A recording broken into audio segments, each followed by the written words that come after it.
le monde serait donc dialectique, un dialogue des contraires.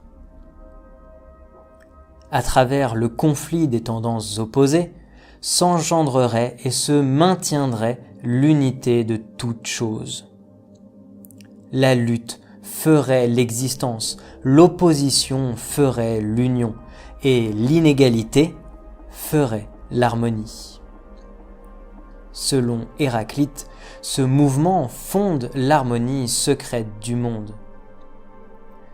Certes, tout change, c'est même l'une des caractéristiques fondamentales de la matière, mais que les contraires gouverneraient le monde est abusif. Et sans cet abus, le fait que certains processus soient contradictoires est parfaitement trivial et sans grand intérêt. C'est par ailleurs une affirmation plus vague qu'exacte. Quel est le contraire de la lumière, par exemple ? L'obscurité n'est pas le contraire de la lumière, mais son absence. Où est la contradiction dans le système solaire ?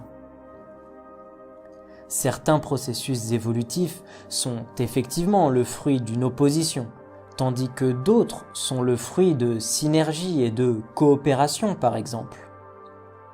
À ce titre, rappelons que l'entraide a été un facteur important de l'évolution. Penser le changement du monde peut se faire sans avoir recours à cette métaphore obscure de la contradiction. L'évolution des espèces n'est pas dialectique et elle illustre pourtant de sublimes changements.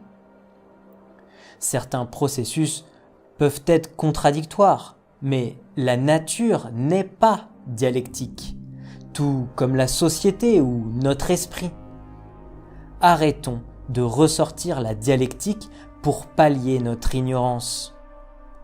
Ce n'est qu'une mauvaise métaphore, minorant l'importance de la coopération et entretenant une conception obscure et compétitive du monde.